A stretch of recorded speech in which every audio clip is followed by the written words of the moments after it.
deadly stuff that falls from space.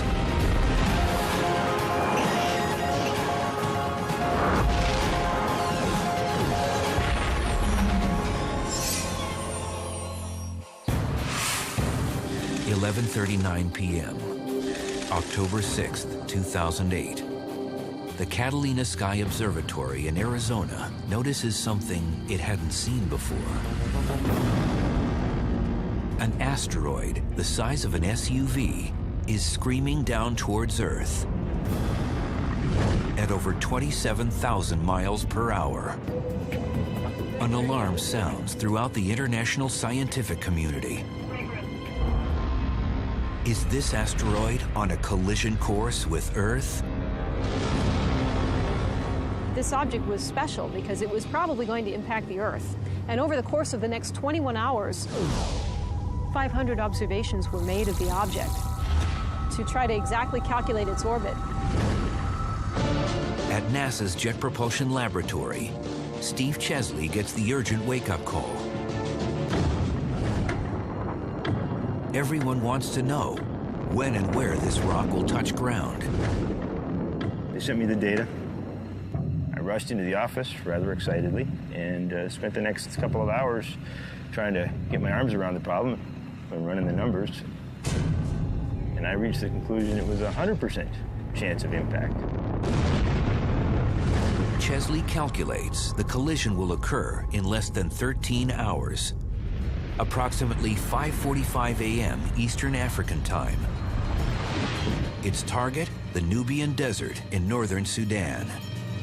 We had really expected or anticipated the discovery of an asteroid that was going to hit the Earth before impact.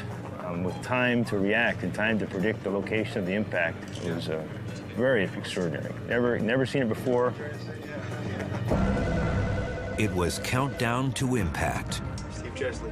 With no time to stop this runaway space rock, emails went out to alert those on the ground and in the air.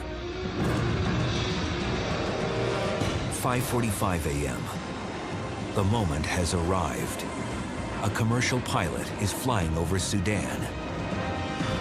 He witnesses a fireball smack right into the Earth's atmosphere with the energy of about 1,000 tons of TNT. As it entered the atmosphere, it started to burn and brighten. At some point, the stresses on the body became so fantastic from the atmospheric pressure that it just exploded. That explosion would have sounded like a sonic boom.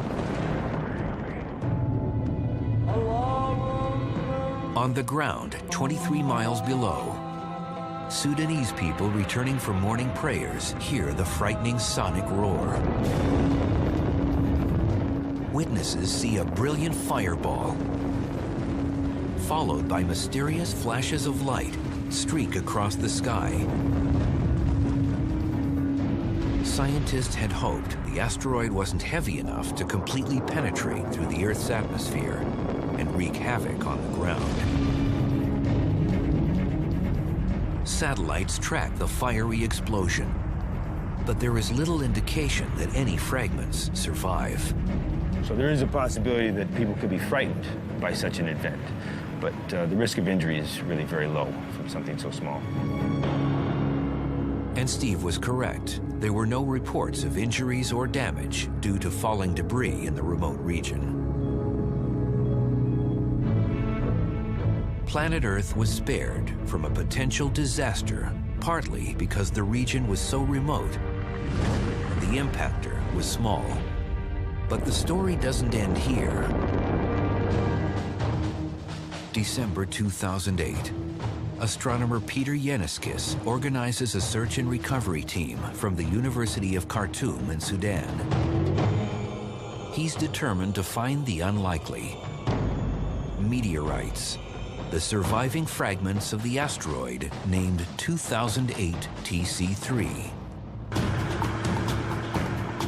We had a busload with students who were all eager to go and search. We drove 29 kilometers into the desert to go to the area close to the explosion to look for the smaller pieces that might have survived. The meteorite hunter's only guide is a map of the Nubian Desert with the projected approach path of the asteroid. They basically used my trajectory and the ground track that I had laid out on the desert floor as a guide for their search. Lined up everybody about 20, 30 yards apart, and then started walking down the desert in line, searching for things that were black. But spotting small charcoal-like stones on the rocky desert surface is akin to finding a needle in a haystack. As the sun begins to set on the first day, the team is about to walk away empty-handed when a student suddenly comes forward with a suspicious rock. A student called Mohammed Alamin had this little rock in his hand that was clearly a meteorite. It had a beautiful black fusion crust around it, and it was undoubtedly a meteorite. And then everybody started being excited and shouting and singing and waving their hands. 280 meteorite samples were eventually recovered, equaling 11 pounds, which for planetary scientists was like hitting pay dirt. This was one of the meteorites that was recovered. Not much bigger than this. We think that a lot of these meteorites, when they came out of the explosion, were tumbling very rapidly, and that resulted in breaking of the meteorites when it was still up in the air. 2008 TC3 is the first asteroid ever observed in space, which was later found on the ground. Scientists are calling it the first asteroid sample return mission. It's the first time that we've actually detected something in space, figured out that it was going to hit the Earth, figured out where it was going to hit the Earth, and we actually saw it hit the Earth. We've even recovered pieces of it. That's remarkable. This whole experience was really fantastic for us. This was an excellent test for what we're really preparing for, which is the possibility of having to deal with a larger impactor sometime in the future.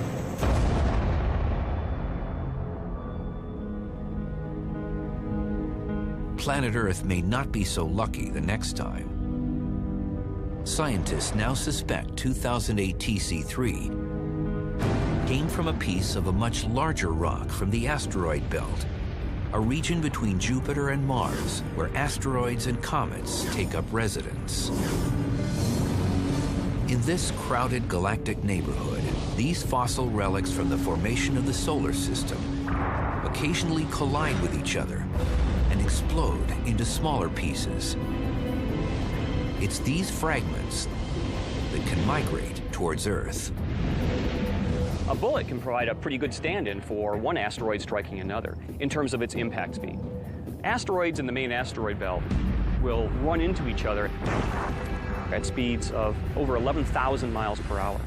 Now, a bullet traveling out of a rifle can be a good analogy for that because they will leave a rifle barrel at speeds, maybe a fifth that. So it doesn't just fragment. It literally blows itself to pieces.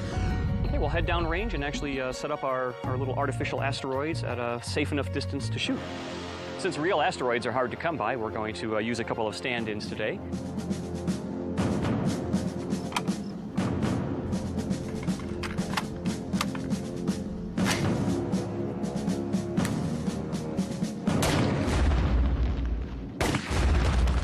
These bullet impacts are comparable to the collisions in the asteroid belt. Let's see what our results are here. This is actually rather typical of the results of an asteroid impact, where you tend to have a few large pieces of debris, several medium-sized pieces, but nature is very good at making lots and lots of little debris. These little kilometer-sized fragments are what we actually see today as the near-Earth asteroids, these fragments which have worked their way in from the main asteroid belt, approaching the inner solar system, passing near our planet, sometimes impacting our planet. These near-Earth objects, or NEOs, have transformed our near-space environment into a danger zone. The speeds with which objects are running around in the inner solar system is it's much akin to actually a bunch of cars driving crazily down a highway. The vehicles themselves are traveling at high speeds. When they cross lanes without looking and perhaps running into each other, they are hitting at equally high speeds. And that's kind of like objects moving on their own independent orbits around the sun. Every few hundred years, Earth gets hit with rocks the size of a football field that can destroy entire cities. But every 500,000 years, we get struck with boulders the size of mountains that could ignite global disasters.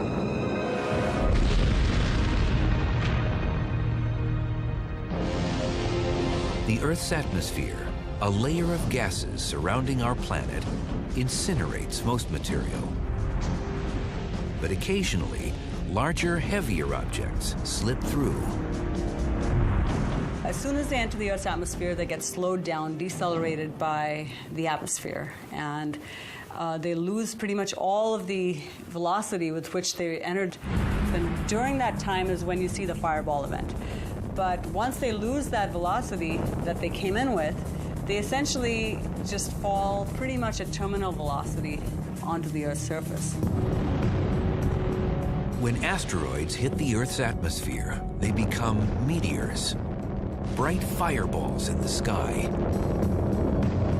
If they make it to the ground, they're called meteorites. Over the past century alone, meteorites have struck homes, vehicles, and even people. In 1954, an 8-pound meteorite crashed through the roof of a home in Sylacauga, Alabama, and hit a woman in the hip, leaving her with nasty bruises. In October 1992, amateur videos caught a fireball flashing across the skies above several Atlantic states.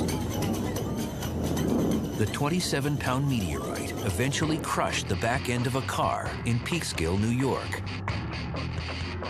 In November 2008, a police dash camera recorded a bright meteorite explosion in the skies over Alberta, Canada.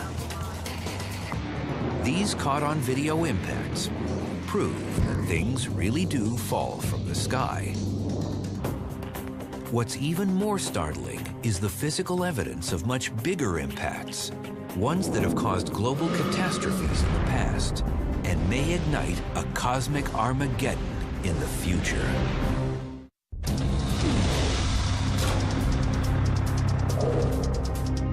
Earth was not always an ideal address for human beings.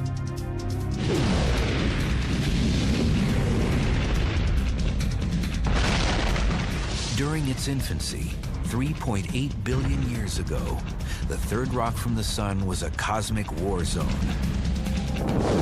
During this brief period, called the Late Heavy Bombardment, billions of leftover debris from the formation of the solar system pummeled our planet at rates up to 20,000 times higher than today. What happened is that Jupiter and Saturn, the two giant planets in our solar system, went into what's called a gravitational resonance with one another. So Jupiter made 2 complete orbits around the sun for every single orbit made by Saturn. And when that happened, it rearranged the entire solar system. It reshuffled Uranus, Neptune, Jupiter, and Saturn, and moved the giant planets farther out. When that happened, that just sent a volley of comets and asteroids rocketing into the inner solar system. At the same time, these rocky bodies helped to mold our baby planet to the shape it is today. Here are the battle scars. Only 170 impact craters are still visible on Earth. Weather, water, and plate tectonics have erased most traces of ancient cosmic violence. But proof of Earth's tumultuous past lies on the Moon, which was formed at the same time, but lacks plate tectonics and other erosion processes that tend to erase the evidence. The Earth itself has been bombarded every bit as much as our nearby moon. If you look up at the moon in the sky and you see its cratered surface, you have to imagine our own Earth cratered and battered to at least that degree, and in fact, because we're a bigger target in space, even more. By counting craters on the moon, scientists can learn about the number of impacts on the nearby Earth, past and present. Scientists can learn about the sizes and compositions of asteroids that impact the Earth by studying the characteristics of the craters that they create. So we're going to try and demonstrate that today by tossing some weights into the sand on the beach here, and we're going to see if we can come up with a relationship between the size of the weight and the size of the crater that it creates.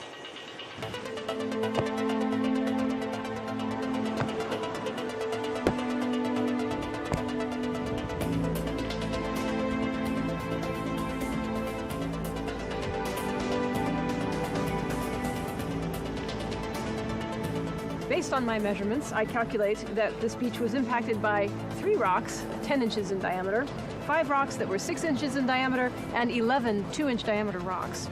This technique of measuring the size and frequency of craters on this beach is very similar to the technique that scientists use to understand the frequency of impacts throughout Earth's history.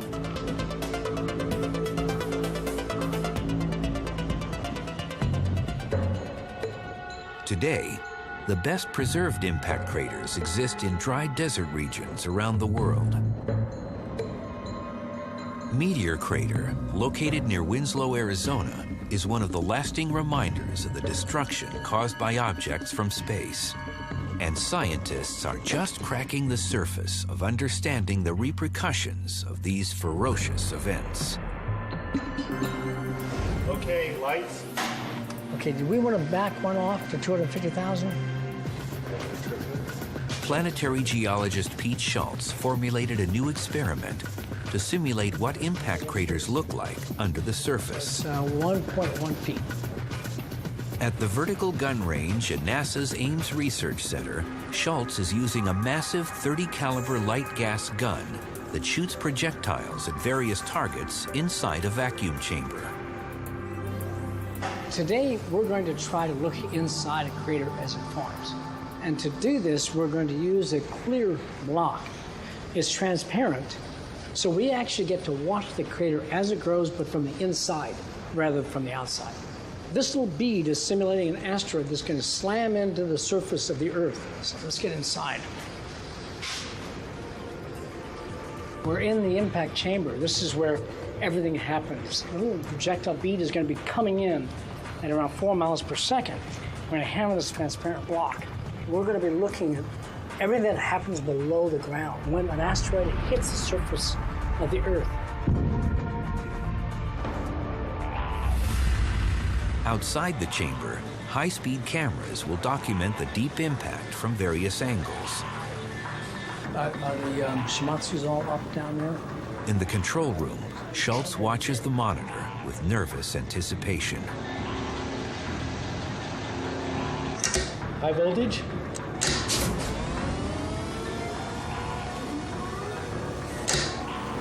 The vertical gun launches the glass bead projectile into the acrylic block.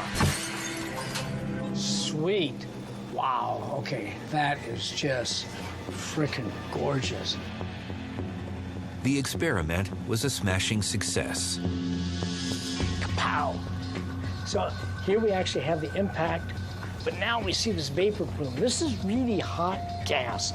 It's about a temperature close to the surface of the sun. And then as it moves away, it cools, and now we begin to form the crater with the ejecta coming out. And now we're watching the crater actually begin to form on the inside. That is awesome. Okay, I want to see what we did.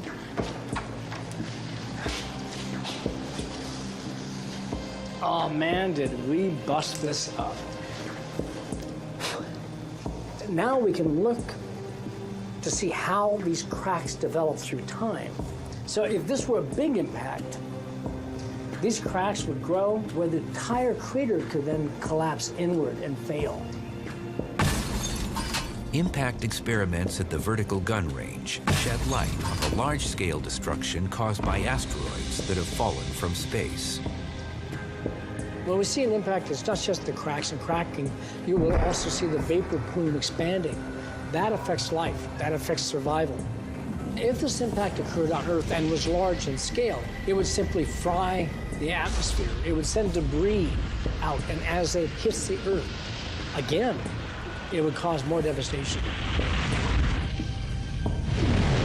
Scientists have discovered that impacts from space have affected the evolution of life on Earth. We know that, in fact, the flux of meteorites hitting the Earth was much higher in the past than it is today. And in fact, there have been known instances, for example, the large impact event 65 million years ago at the Cretaceous-Tertiary boundary.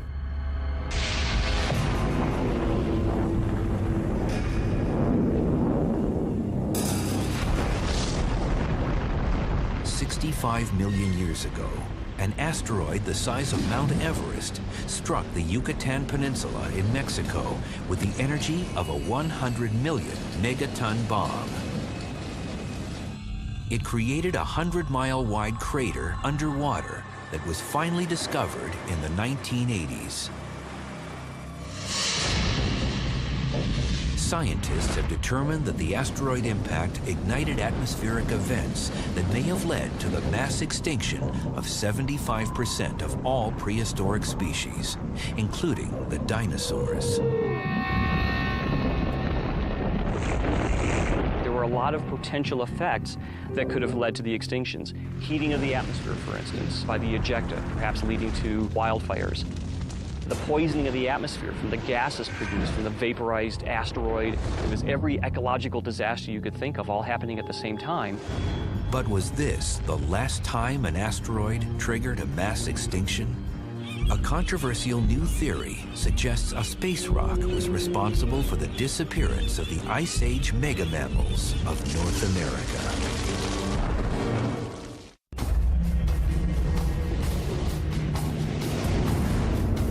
Scientists are dying to know what happened 13,000 years ago.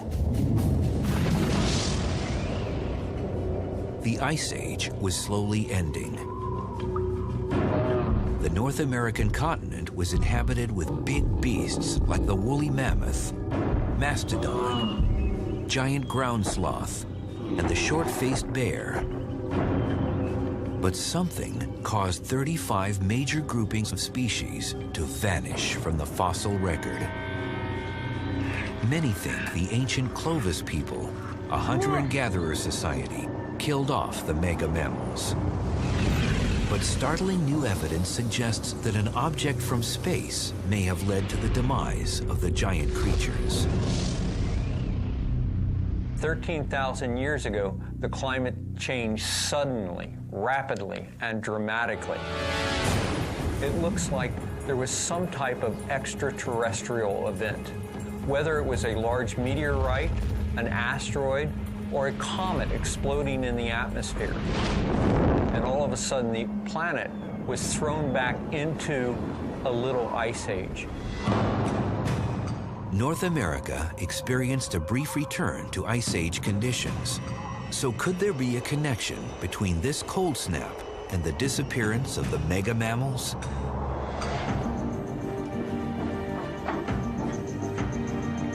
Archaeologist Ken Tankersley claims to have dug up evidence of a possible cosmic impact in Sheridan Cave, located in Cary, Ohio. Now, let's see what you found so far. It's one of only 12 known sites that have been precisely dated to the time of the late Pleistocene extinction, which was the end of the last ice age. In this deep cavern, Tankersley and his team have discovered the burned remains of more than 60 species of plants and animals from that time period, including hunting weapons of the Clovis culture.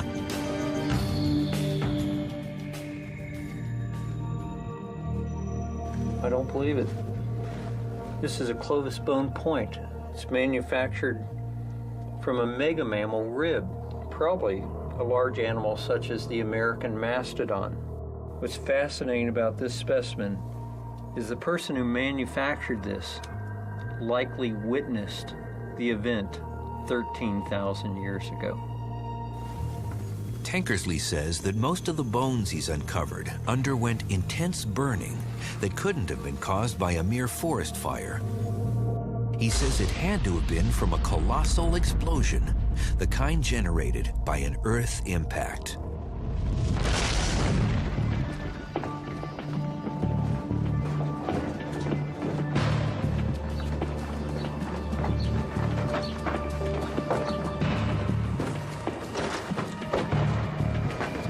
the archaeologist says he's found the smoking gun.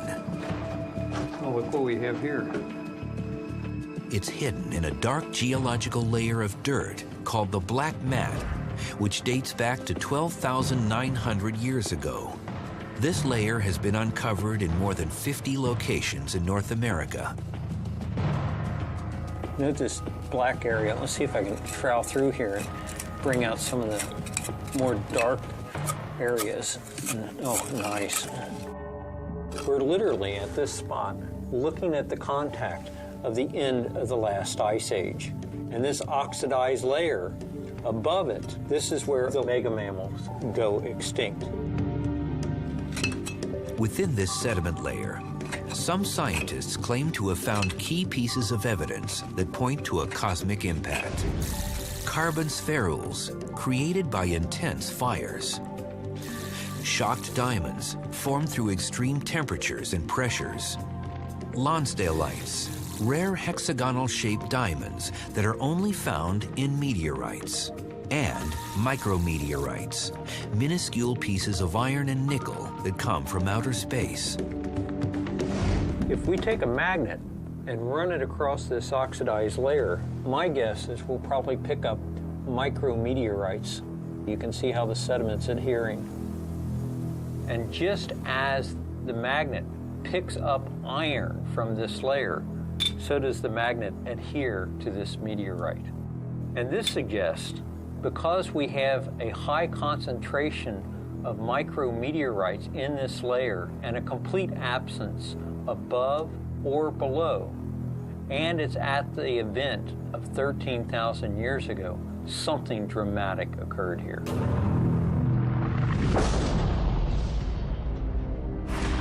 We know that all over North America there is a thin layer of dust and particles just before that black mat formed. That indicates that something happened right before the event. That is the climatic change. What is it? We still don't know exactly. All we know that something happened. To date, no impact crater has been found. But a space rock doesn't have to reach the ground to generate mass devastation.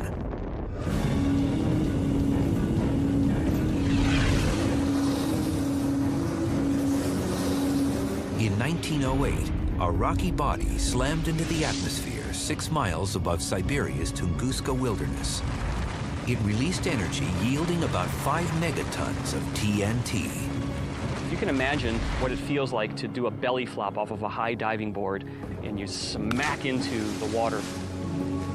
A small, weak, rocky asteroid will kind of undergo a similar sort of feeling as it very quickly is decelerated and braked in the dense lower atmosphere. Immediately after the Tunguska airburst impact, an intense shock wave and hot air blast traveled to the ground and spread outward. It engulfed almost 1,000 square miles of forest. Some scientists propose that a similar scenario may have contributed to the extinction of the North American megamammals. And a comet, not an asteroid, may have been the culprit. Unlike asteroids, these dirty snowballs contain more ices and gases that tend to break up before reaching the surface. When the theorized comet came down into the Earth and would have exploded in the atmosphere, it would have distributed amongst the ejecta that was created beneath it. It would also have seen a great variation in the deposits left behind. There would have been intense burning over a large area. Anything within the impact zone, of course, would have been devastating. At the same time, however, it would not have had immediate impact for the rest of the planet, just within the impact area itself.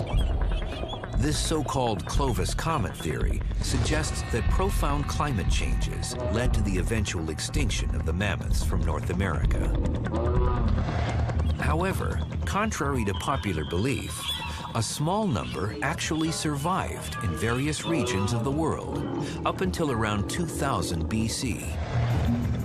And archaeological evidence indicates that the Clovis culture didn't go extinct from this alleged impact. Rather, they adapted to their changing environment. When the large game animals that Clovis people were hunting disappeared from the landscape, people had to change the way in which they were hunting and gathering. We may never know with certainty whether a near-Earth comet caused the Clovis event. But would modern man learn to survive after an Earth impact? We may eventually be put to the test. At this very moment, meteorite scientists scour the landscape in search of these messengers from the sky. These space rocks hold clues to impacts of the past, and as scientists are now discovering, clues to what is coming in the future.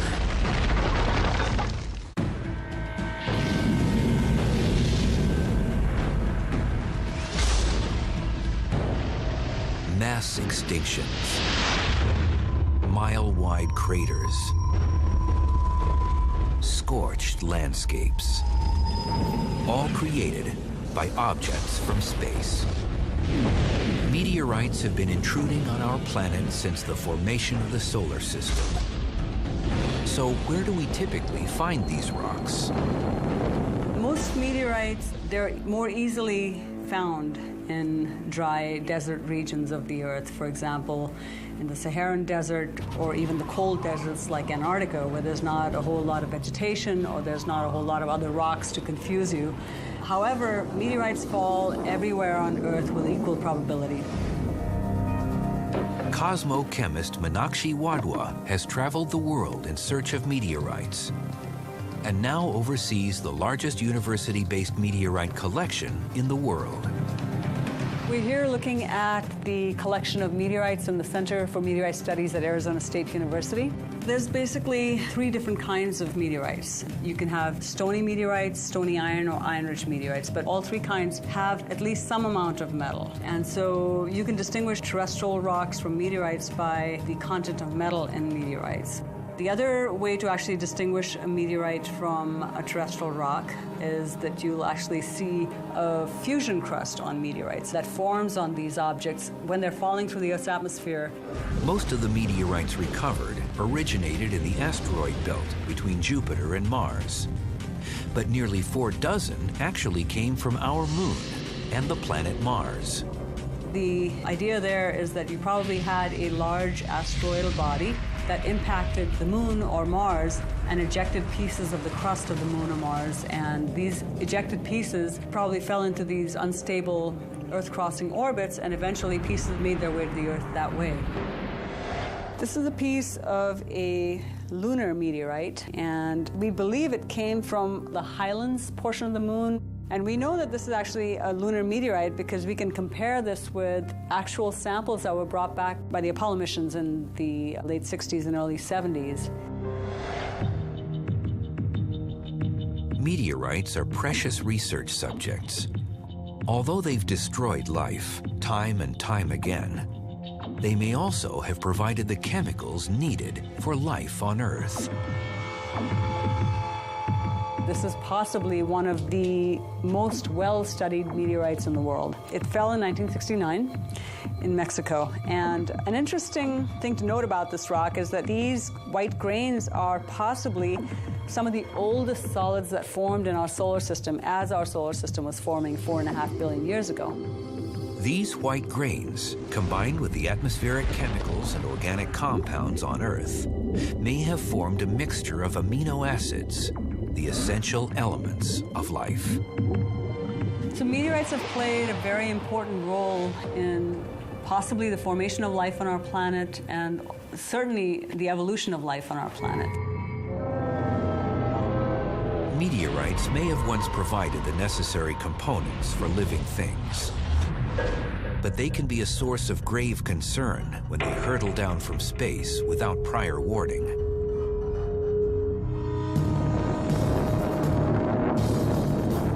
September 19th, 2007. A fiery meteorite streaked down from the sky and impacted the soft soil near the Peruvian town of Caracas, which borders Bolivia. Debris flew over 600 feet as the meteorite left a crater over 15 yards wide and 15 feet deep. There was a gentleman riding a bicycle, and he was knocked over. Another person looking the other direction quickly turned around and saw this thing hit with a large plume rising above. In talking with the locals, the villagers, they had no idea, except they thought maybe this was some form of military action. You know, they're very close to the border of Bolivia.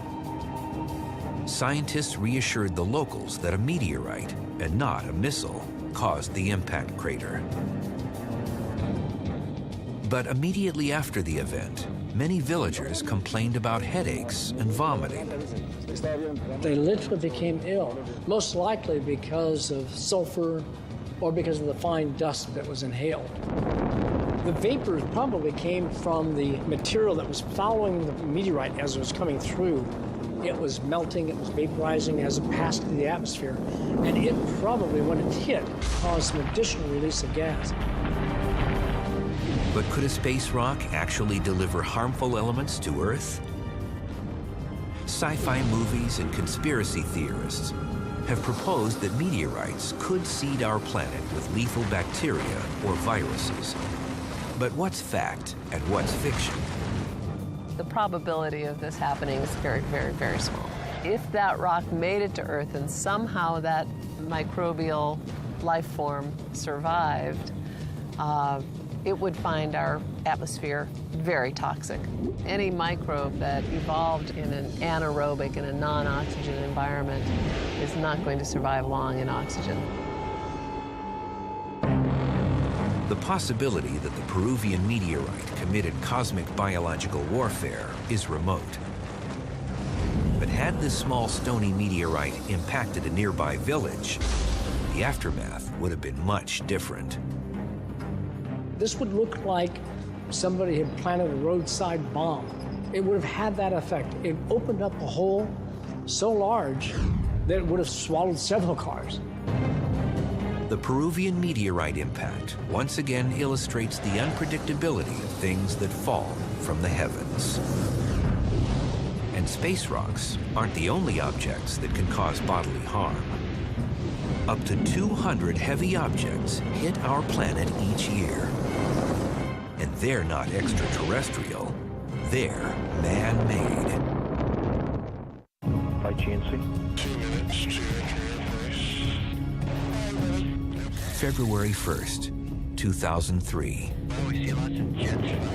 The space shuttle Columbia was about to conclude its mission in space when disaster struck. The vehicle disintegrated during re-entry into Earth's atmosphere. Debris fell over Texas, Louisiana, and Arkansas. All 7 crew members perished. Because of reentry heating, it got hotter as it came into the atmosphere. Some critical components failed. That caused an overall failure of the entire spacecraft, which spread debris over a large footprint. Spacecraft re-entry disasters are rare, but space debris is not. Since the beginning of the space age, rockets have carried thousands of satellites into orbits around our planet. As a result, we've littered space with spent rocket stages, defunct satellites, fuel tanks, as well as nuts, bolts, and fragments from collisions and explosions with other debris. This abandoned space debris hovers over our planet like a cosmic garbage dump, and some will eventually fall back to the Earth. The question is when and where. Things that re-enter the atmosphere, they do have a risk. The real risk is that something falling through the atmosphere will hit a person on the ground. 5,400 tons of space junk has already crash-landed on Earth. In 1979, Skylab, the first space station, scattered debris across the Indian Ocean and parts of Australia. In 1997, a DVD-sized piece of smoldering metal fell from the clouds and brushed the shoulder of a woman near Tulsa, Oklahoma. She wasn't injured, but hundreds of miles away, this 570-pound stainless steel tank landed next to a farmer's house in Texas. Both were pieces of debris from the same stage of a Delta II rocket. It's a piece of debris from a launch stage that was in orbit for about 9 months and re-entered over the northern part of the United States and Canada. Came down and left several fragments of debris around. This was the largest piece. At the Aerospace Corporation in El Segundo, California, scientists study space debris to find out what materials survive re-entry and why, and how to minimize future hazards. This is remnants of a stage that put a GPS satellite into orbit. This was found in Saudi Arabia.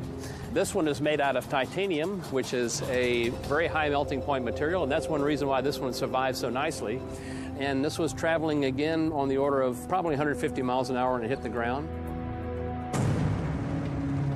Why do objects fall back to Earth? Most space debris resides in low Earth orbit, approximately 600 miles above our planet's surface.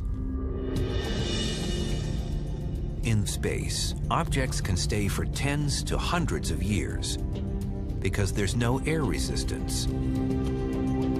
But they will eventually undergo orbital decay. They will lose energy because there's very little atmospheric drag, and the Earth's gravity will tug them back down into its atmosphere. Satellites fall back sometimes quickly and sometimes over a long period simply because they begin to touch a little bit of the atmosphere, enough of the atmosphere that there's an increasing force over a long period of time, and that small force acting over a long time will basically drag them out of orbit, and they will eventually re-enter. Most debris burns up during atmospheric re-entry and vaporizes. However, some pieces are made of stronger components such as stainless steel and titanium, which can survive tremendous heat. Once below the dense regions of the atmosphere, they literally free fall to the ground. It'll hit at a very low velocity, say 150 feet per second or 150 miles an hour, something like that. And so that's the problem. So you're basically slowing something from an orbital speed down to essentially nothing in a relatively short time. Main engine start. The international space community now imposes new design requirements for most objects, including a propellant system to ensure controlled re-entries over water. Basically, the international community has agreed that an acceptable level of risk for a reentry is around 1 in 10,000. That means that if you did a particular reentry 10,000 times, the likelihood is that you'll hit one person on the planet. And so if you exceed that threshold, the objective is that you should reenter that piece of hardware into a safe area like the ocean. But new guidelines won't have any effect on the thousands of pieces of old debris already in space. Unfortunately, we have a number of objects in space still which were not designed when that requirement was around, and they still are slowly coming down. So it'll be a while before some of these things take effect. It's no longer a sci-fi fantasy. Extraterrestrial and man-made things continue to fall to Earth. We constantly need to search the skies for objects that could decimate a neighborhood, or even worse, end human civilization.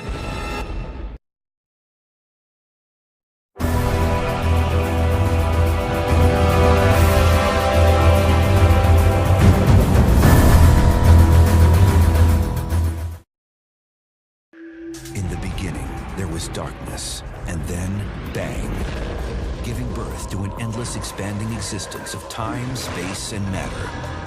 Every day, new discoveries are unlocking the mysterious, the mind-blowing, the deadly secrets of a place we call the universe. Enormous asteroid impacts that rain death from the sky. Entire planets colliding and turning worlds into dust. A black hole that's been blowing away the rest of its galaxy for 100 million years. And massive stars that rock the universe like nothing else Get ready to be blown away in a countdown of 10 of the largest explosions in the cosmos. These are the biggest blasts in the universe.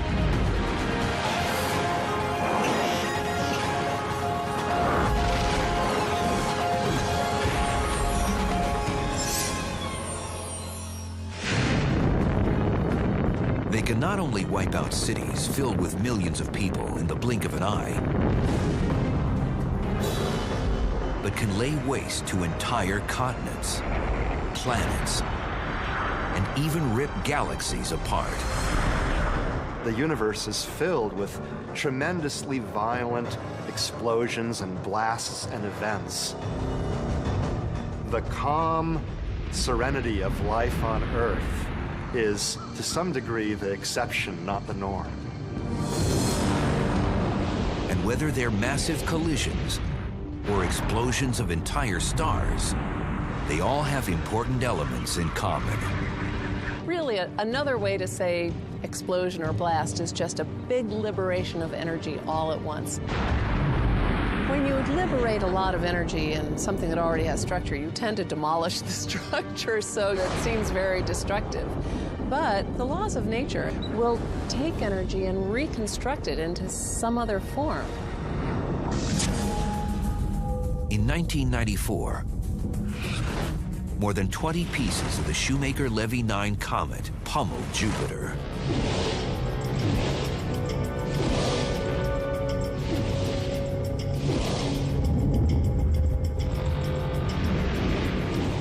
There were big black scars all across the face of Jupiter, so large even that they could be seen clearly even with amateur telescopes.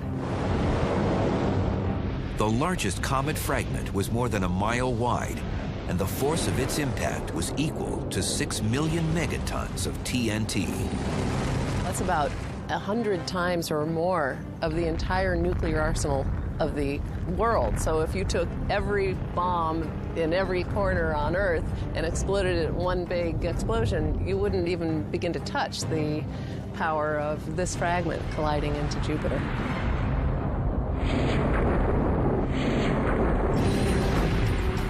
But guess what? Even that type of power isn't enough to qualify as one of the biggest blasts in the universe. The first event to make the top 10 was many times more devastating. Number 10, death from the sky.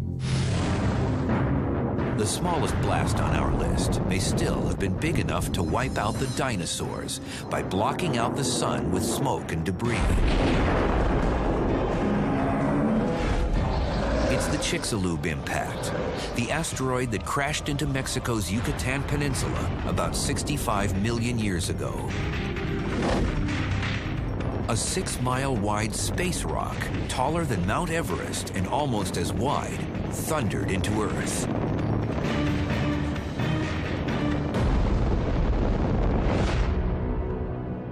So I'm sitting in front of the meteor crater in Arizona, and this is about 3/4 of a mile wide. So if we were to drive across this at about 55 or 60 miles per hour, it would take like a minute.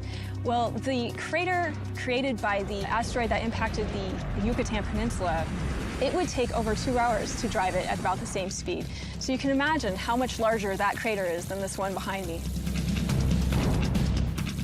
The 112-mile diameter crater is big enough to fit New York City, Philadelphia, and everything in between inside.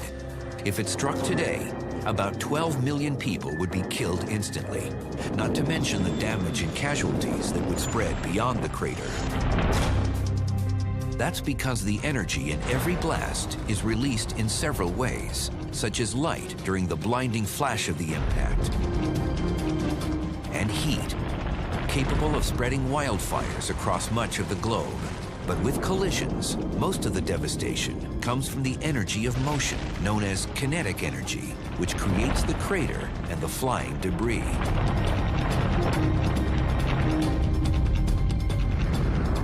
The energy in the impact that created the crater at Chicxulub had to have been enormous, probably about 250 million megatons. That's a lot of energy. The largest bomb ever exploded on Earth was 50 megatons. So that compared to 250 million gives you a sense. It was also about 40 times greater than the energy released by the largest Shoemaker-Levy 9 comet fragment to hit Jupiter. And figuring out the kinetic energy released in a huge asteroid impact is all a matter of plugging some very big numbers into a simple equation.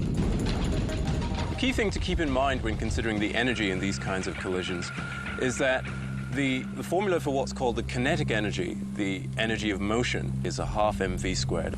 The mass, and then the square of the velocities. Mass is the weight of the object, and velocity is the speed it's traveling. You can have a huge amount of energy for a massive enough or fast enough object. Considering that the Chicxulub asteroid weighed nearly as much as Mount Everest and was moving at over 50,000 miles an hour, about 50 times faster than a bullet from a revolver, it's no wonder it was one of the biggest blasts in the universe.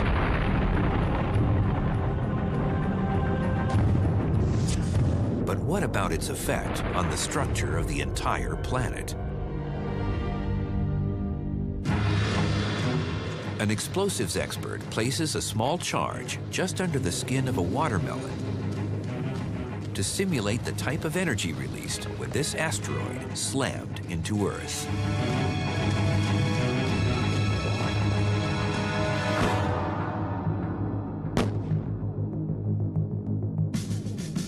As you can see, something that would be devastating to us is not too devastating to the planet as a whole. So there's still plenty of room for the blasts to get bigger. Number 9, Martian impact. Luckily, Mars, and not Earth, was the target of an asteroid 200 times larger than the one that slammed into the Yucatan Peninsula. The asteroid that impacted Mars about 3.9 billion years ago was 1,200 miles wide. Now, that's about the size of Pluto. And if you imagine most of the continental US, from Denver to the Florida Panhandle and Chicago down to the south of Texas, huge. And that's just the size of the asteroid. The crater, known as the Borealis Basin, is another story. The hole covers about 40% of the planet. So the Borealis Basin on Mars is about 5,300 miles wide. Now the crater behind me is not even a mile wide. So you can imagine multiplying this by over 5,000 times, and that's the size of the impact crater on Mars. That's about the size of the continent of Africa. Amazingly huge. While the speed of the asteroid that smacked Mars wasn't much different than the one that hit the Yucatan Peninsula, the mass was many times greater, leading to a much larger release of energy. Probably about 1,000,000 times more energetic. So it would be about 250 million megatons of energy. And that's a lot of energy. And that's why you got such a big, big basin. Something like that hitting Earth today would put the instant death toll in the billions and would probably wipe out all life on the planet soon after.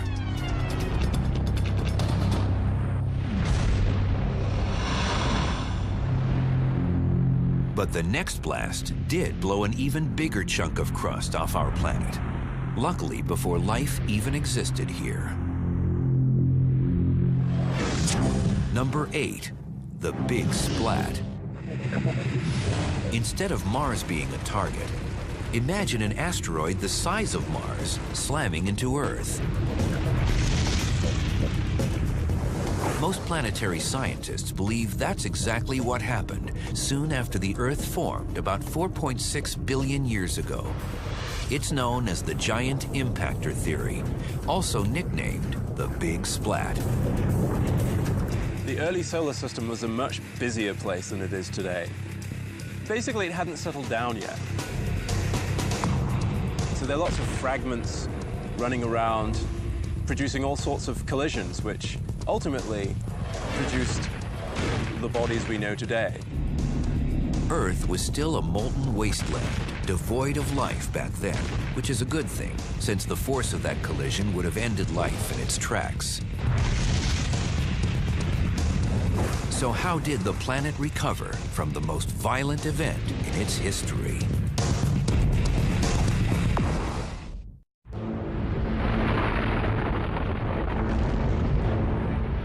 Many of the biggest blasts in the universe are caused by comets and asteroids slamming into planets. These impacts can unleash hundreds of times more energy than the entire nuclear arsenal on Earth. But number 8 on our list is even more powerful than that. A blast caused by a rock the size of a planet slamming into Earth.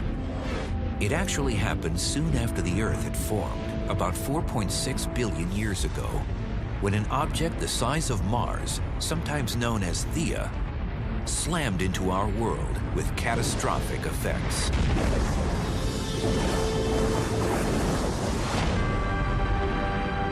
Compared to the Pluto-sized asteroid that smashed into Mars, the Mars-sized rock that nailed Earth was more than 3 times larger, releasing much more kinetic energy.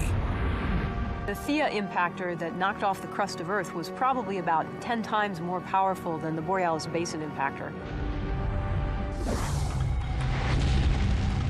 But this incredibly destructive force also had some very important benefits.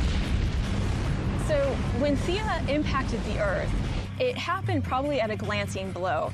And in doing so, the iron cores of the 2 planets actually melded together and formed a larger iron core and a larger Earth. Now, Theia's mantle probably got completely blown off in this impact because it's a little smaller than Earth, and some of the Earth's mantle got blown off. So you have all this mantle debris floating around, orbiting, and it actually coalesced to form the Moon. The Moon stabilized Earth's axis, preventing it from tilting wildly, which keeps Earth's climate steady. It also slowed Earth's rotation over time to the 24-hour days we have now. Once again, to simulate the power of this blast, an explosives expert places a charge on a melon representing Earth. Could this be the one that blows the melon away?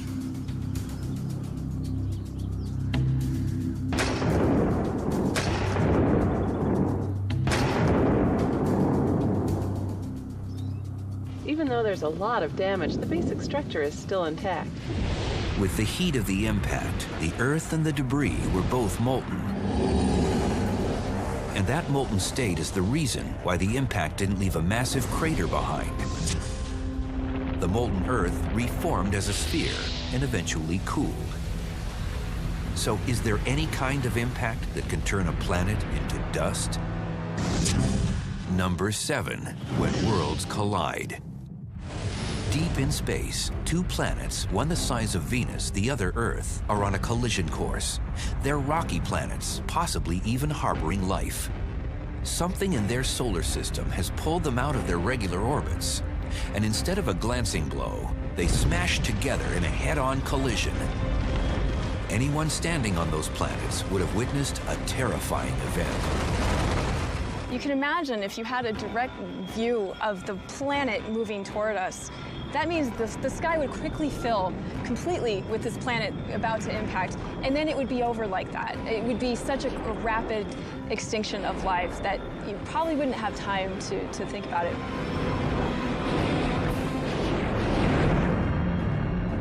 This isn't some fictional doomsday scenario. Some researchers think this massive blast rocked the cosmos within the last 1,000 years. In a binary star system about 300 light years away. It's known as BD plus 2307 in the constellation Aries. It has a tremendous amount of dust in it. 1,000,000 times more dust than in our solar system. We think that this dust may have been produced by the collision of 2 planets, roughly the size of the Earth and Venus, just head-on, whack. shattering each other, producing a tremendous amount of dust. It takes enormous amounts of energy for two planets to pulverize each other into dust. Now, instead of hundreds of times the world's nuclear arsenal, we're talking millions of times or even billions of times that energy. With this even larger charge, we're not just going to break off a chunk of this melon, we're going to blow it to smithereens.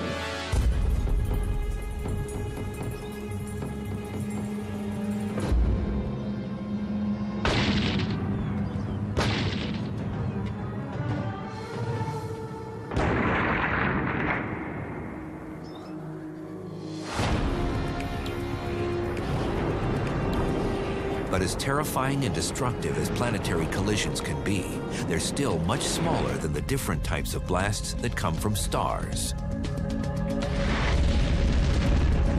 It's a whole new ballgame. The main reason is that there's a lot more mass in a star than any planet-sized object. And then there are all kinds of mechanisms that can take place involving nuclear fusion or various processes that involve gravitational collapse, which can drive a lot of energy as well.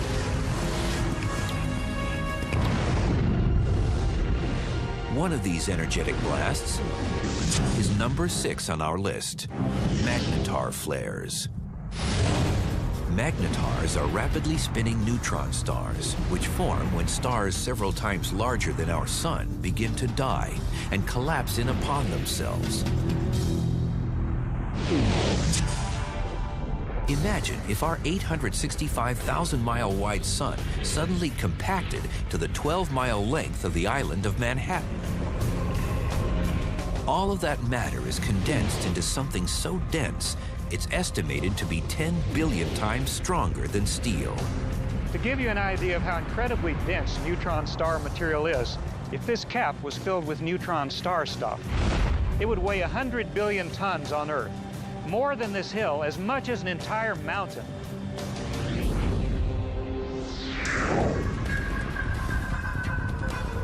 The magnetar name comes from the fact that certain neutron stars, for reasons that are still unknown, have the strongest magnetic fields in the universe. The magnetic field of a magnetar is exceptionally strong. It can be 1,000 trillion times as strong as Earth's magnetic field. That's fantastic. The magnetic fields are so intense that if a magnetar suddenly appeared halfway between the Earth and the Moon, it would be strong enough to disrupt all of the electronic equipment on the planet, including stripping the information off every credit card on Earth. And the reason magnetar flares are so powerful is that the magnetic fields around certain areas of the star sometimes twist themselves so much that they can't twist anymore, and suddenly release like a spring. The process is similar to a solar flare in that it's the magnetic field that's giving rise to the energy. It's the shaking and tangling and sometimes the reconnection of lines of force going in different directions that gives the energy that powers the flare.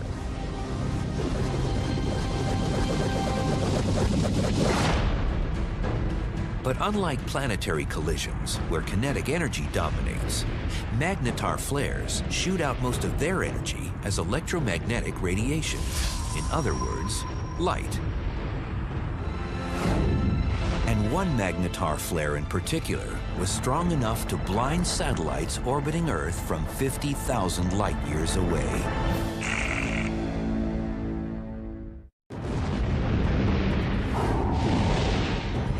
The biggest blasts in the universe dwarf anything we can imagine on Earth. We're already billions of times beyond the entire nuclear arsenal of the world. Number 6 on our countdown are the flares that burst from incredibly magnetized neutron stars, known as magnetars.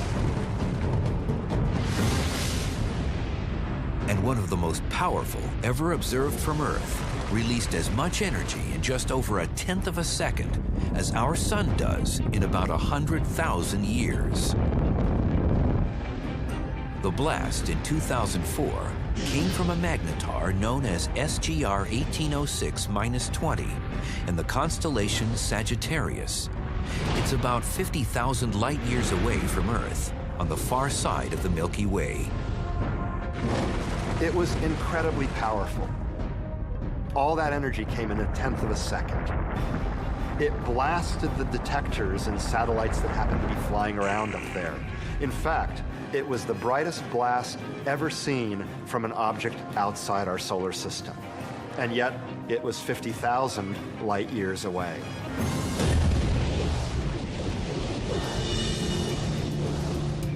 But what does brightness have to do with the power of a blast?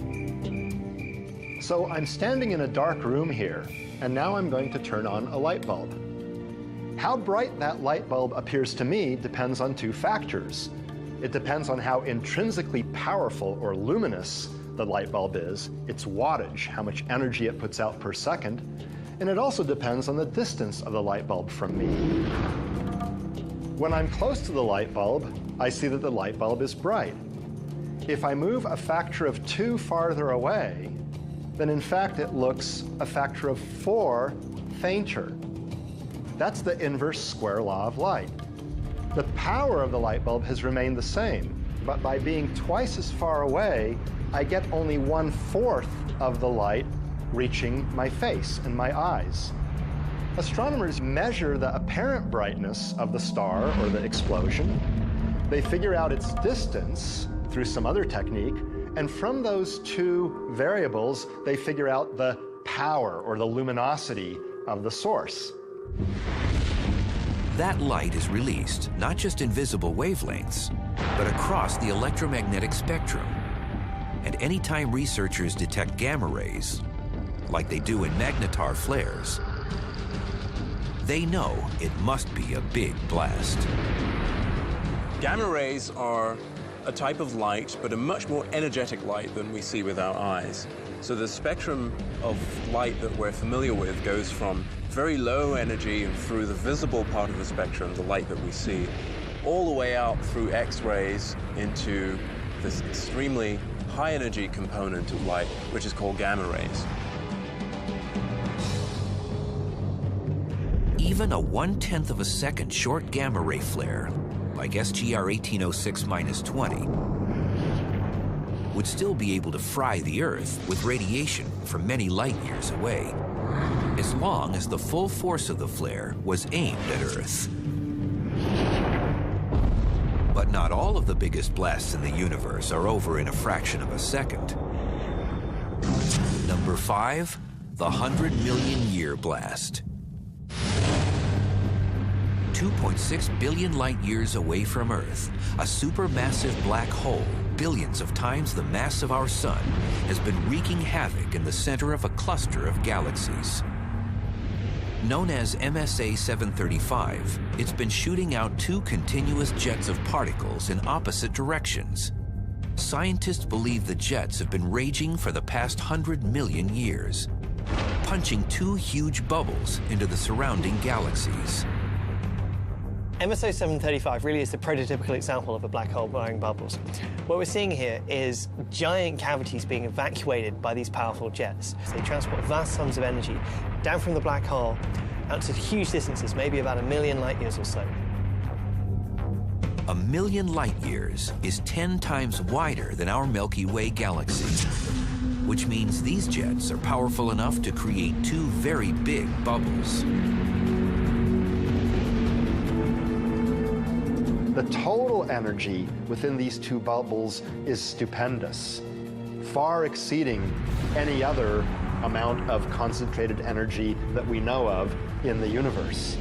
However, it must be remembered that the energy was released over 100 million years.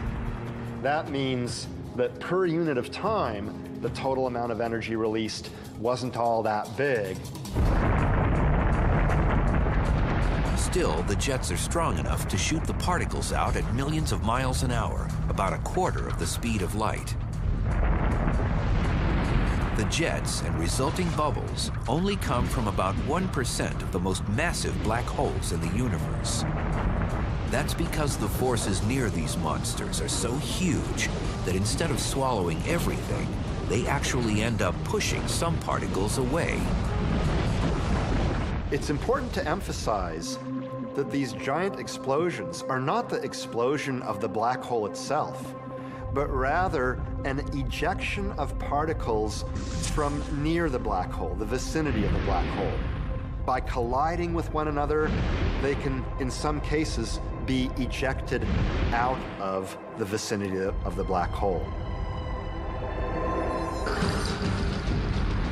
But how can this two-sided blast possibly keep going for 100 million years? It's all a matter of how much cosmic stuff is available, as planets and suns are stretched and ripped apart down to their very atoms and drawn towards the black hole. So these jets that we've estimated have been going on for about 100 million years still have a huge amount of fuel available to them. That process can go on for an extremely long time, hundreds of millions of years. Now, imagine taking a big chunk of that energy and releasing it in less than 2 seconds. That's what researchers believe happens in blast number 4, short gamma ray bursts. Gamma ray bursts are more concentrated than magnetar flares. It's a concentrated beam of radiation, like a laser beam. It comes out as a narrow stream. The gamma rays in the beams are also traveling much faster than the particles coming out of black hole jets. The observations show that the energy is coming out in jets, moving at very close to the speed of light, 99.9999% the speed of light.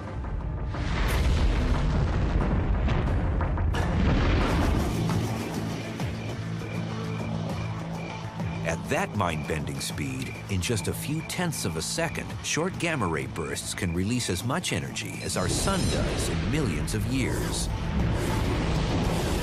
But for years, scientists couldn't figure out why some gamma ray bursts were long, lasting many seconds or even minutes, while others were usually only a fraction of a second. Then, one burst in 2005 led researchers to an exciting new theory about incredibly dense neutron stars annihilating each other. The power of man-made atomic bombs is nothing compared to the galaxy-rattling explosions in the cosmos. As we continue counting down 10 of the biggest blasts in the universe, these cataclysmic events are now producing as much energy as our sun does in millions of years. Short gamma ray bursts are number 4. For years, scientists have been confident of the source of long gamma ray bursts, those that last over 2 seconds and sometimes erupt for many minutes. They come from galaxies with massive stars. And when certain massive stars die, they collapse and then explode, blasting out incredible amounts of energy as concentrated jets of gamma rays. But in 2005, detectors in space captured a powerful gamma ray burst that only lasted for a fraction of a second. This was very exciting because all the gamma ray bursts we'd seen before were of the different variety, longer, coming from galaxies where massive stars were dying. This was something different. It was short, and it came from a region where no massive stars existed. This burst came from a galaxy thought to have some incredibly dense neutron stars in binary pairs that orbit each other. And scientists believe that the only way to generate such a quick and powerful burst of gamma rays is if 2 neutron stars engage in a deadly dance, orbiting closer and closer, then finally crashing into each other.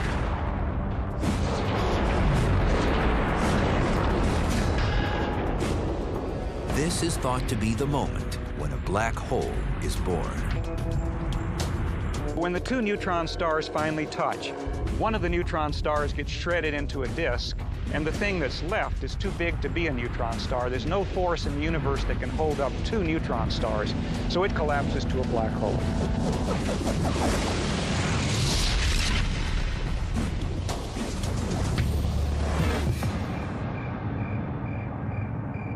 The 2005 event, known as GRB 050509b, since it was the second burst to occur on May 9th of that year, was the first short gamma-ray burst whose location was pinned down. It didn't look very bright from Earth, but that's because it was an astounding 2.2 billion light-years away. GRB 0509b lasted only about 40 milliseconds, but in that time, it released about as much energy as the sun will release in 100 million years.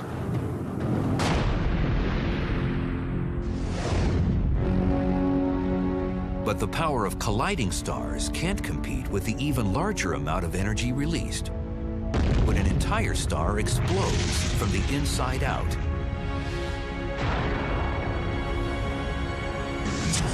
Number 3, supernovas. When large stars die, they don't just fizzle out like our sun eventually will. They go out with a bang. There are actually several types, but the two main ways a supernova explosion happens is either when one star in a binary star system swallows part or all of its companion, or when a supermassive star collapses in on itself and ejects its outer shell in the process. Either way, a mind-boggling amount of energy is quickly released. The energy of motion, the kinetic energy of the ejected material, can equal the total amount of energy that the sun will release over its entire 10 billion year lifetime.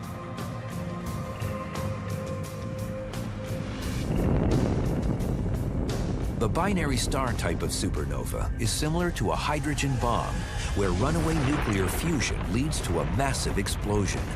These are known as Type 1a supernovas, and in 2003, one of these blasts flooded the cosmos with more light than an entire galaxy of stars combined. It was over 20 billion times more luminous than the sun for about 2 weeks. And this all came from the explosion of something not much bigger than the moon, about 1.4 times the mass of the sun, from a thermonuclear explosion from fusion. For the core collapse type of supernova, an incredible amount of power is generated when the outer shell slams down and gets an extra kick from the denser core of the star. Imagine this ping pong ball represents that outer, lighter material of the star, whereas this superball represents the heavy inner core.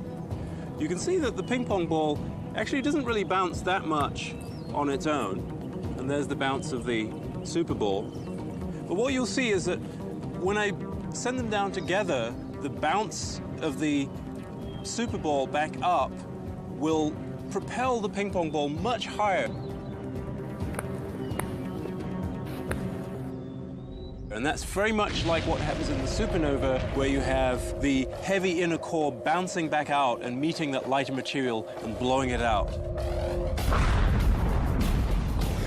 In fact, one supernova explosion in 2005, known as SN 2005AP, flashed brighter than all of the others for weeks on end. But it didn't do any damage to Earth because, luckily, it was also 4.7 billion light-years away. And like many of the other blasts on the top 10 list, supernovas don't just destroy.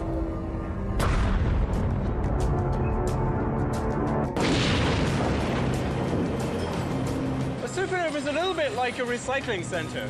There's a lot of material in those massive stars. It's anything from 8 times to over 100 times the mass of our sun. So there's a lot of material that's going to be processed in those stars, just like there's a lot of raw material here at the recycling center that's going to be processed. The matter in the universe is dominated by light elements like hydrogen and helium. But the inside of a star about to go supernova is the main source of the various metals and other heavy elements we depend on for life. Just like these materials are being sorted into different categories, the star starts to process heavier and heavier elements, starting with hydrogen, then helium, making heavier and heavier elements all the way up to iron when the fusion process stops. Later on in its life, when it becomes supernova, with the aid of the compression effects in the supernova, the star will make even heavier elements. Just as these materials are now packaged and processed and ready to leave the recycling center and go out into the world to be reused, the materials that were made in those stars that were then finally cooked and blown out into the universe by the supernova process, those will be reused as well.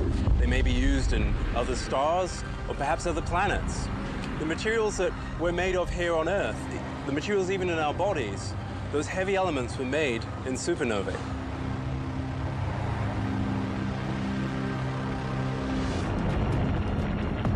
While supernovas are massive explosions themselves, they can also trigger secondary blasts with even more concentrated energy.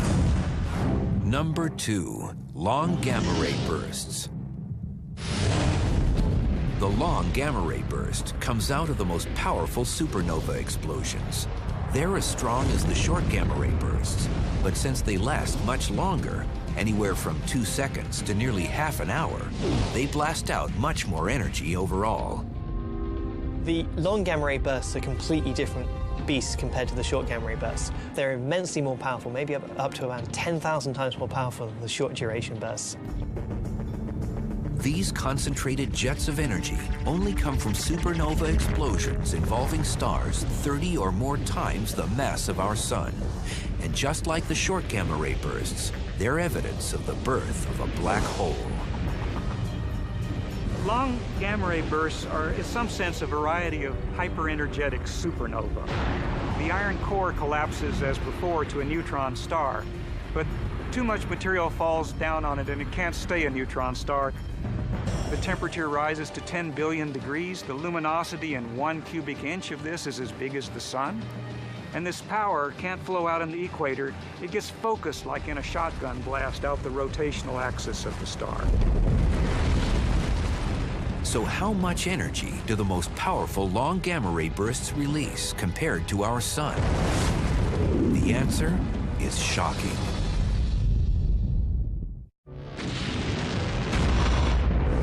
We're at number 2 in our countdown of the biggest blasts in the universe, long gamma-ray bursts. They're the most powerful concentrated beams of energy in the universe. They release many times more energy in a matter of seconds or minutes than our sun will produce in its entire 10 billion year lifespan. The key to their devastating power is focusing that energy in a narrow area. A firearms expert illustrates the point with 2 different shotguns. First, a shorter gun, where the shot spreads out quickly after leaving the barrel, unlike a gamma-ray burst.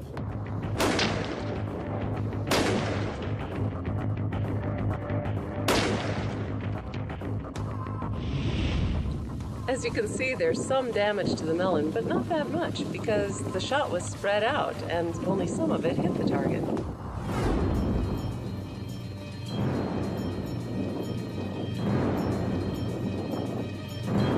Now our firearms expert is switching to a longer barrel that keeps the shot concentrated in a tighter pattern as it goes downrange. The same effect as a gamma-ray burst.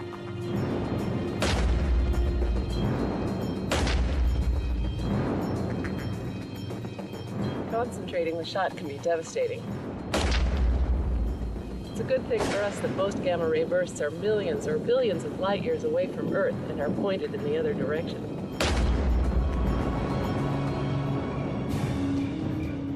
It's believed that these concentrated jets shoot out when massive stars collapse into black holes. And in 2008, scientists detected one of the strongest gamma-ray bursts on record, known as GRB 080916C. It lasted an incredible 23 minutes. This GRB was one of the most exciting blasts ever seen because the total power inferred from the observed brightness and the distance of the blast exceeded that of any other known GRB up to that time. Moreover, we can tell that energetic particles were blasted out along two jets at 99.9999% of the speed of light. GRBs are so powerful along the beam of particles and radiation that even ones that are thousands of light years away, but pointing at us, could destroy much of the life on Earth.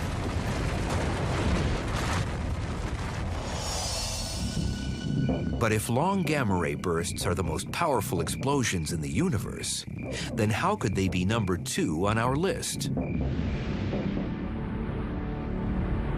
Because the top spot goes to something that didn't happen within the universe, but happened when the universe itself was formed. Number 1, the Big Bang. This mother of all blasts is technically an expansion and not an explosion, since it was not a blast within a defined area. It wasn't an explosion that happened somewhere in space. It's all of space. It's the actual fabric of space-time itself coming into existence. So in the concept of a biggest blast, it's as big as it gets. It was the whole universe blasting into existence. And the speed and temperatures of the Big Bang dwarf anything that happened inside the universe once it was formed. Those temperatures are beyond anything we can imagine. There are trillions of degrees if you measured it in usual units. So compared to any explosion, say here on Earth or a star or what have you, this is well beyond that. Researchers believe that theoretically, they can go back so close to the moment the Big Bang happened that a fraction of a second doesn't come anywhere close to doing the timescale justice. The bang of the Big Bang is a time in the early universe known as inflation. The size of the universe went whoosh. It just expanded so quickly, doubled in size many times over a very, very short interval of time. This incredible inflationary exponential state of expansion lasted only a tiny fraction of a second. A millionth of a millionth of a millionth of a millionth of a millionth of a millionth of a second. During this early expansion, it seemed as if things were moving faster than Einstein's universal speed limit, the speed of light. In fact, it expanded so quickly that it was faster than the speed of light. That's okay,